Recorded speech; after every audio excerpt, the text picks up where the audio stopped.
People's greatest fears. Now this ties into how the decisions get made. Really, it's this simple. It's this simple the way our brains work. After thousands of years of human development, what we know for sure is this, is that the brain really comes down to two things: pain or pleasure. Pain or pleasure. That's all it's asking itself. It has your values, it has your belief system, it has everything that you've ever experienced, it has things, your ambitions, it has your loves, it has your wants, it has everything contained in this brain, and it takes all those calculations, puts it together. At the time of decision, it says pain or pleasure. And however you attach the meaning to those experiences is how the brain interprets it, whether it's going to be pain or pleasure. Our two biggest fears in life. Fear number one is fear of not being enough. Now, not all of us like to admit this.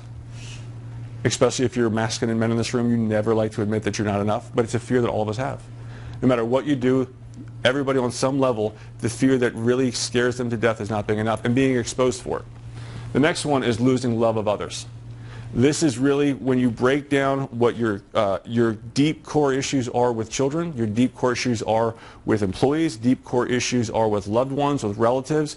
If you break down to really where some of the behaviors are coming from, it's going to be one of these two things. Now, you may have to go through 15, 20, or 30 emotional stacks on top of this before you get to this. Everybody follow me what I'm saying here?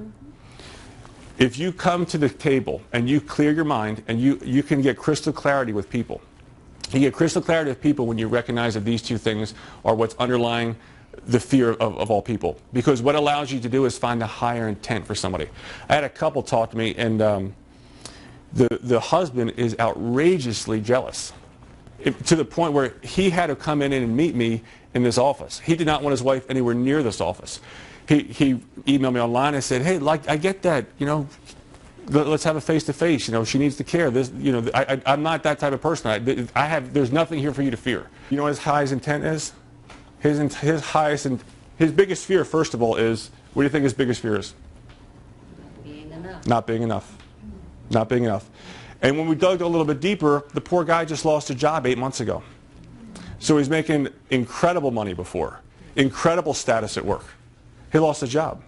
So most men who feel like they need to be significant or feel like they need to be making a difference before they allow love to slip in, this is what we see.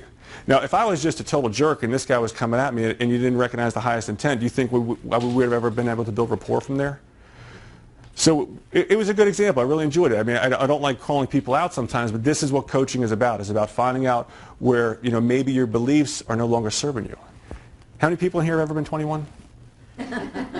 Yay. So at 21, I had a belief system that served me when I was 21. I just turned 42 the other day. Thank God that I learned those lessons, because I would never got to the point that I'm in my life right now where I would have recognized that those belief systems no longer serve me. And that's what we have to ask ourselves sometimes. Is the belief system that we have no longer serving us? And is the belief system that we have blinding us to what's happening right now in front of us? And if that's the case, it no longer serves you if it does not bring you the truth.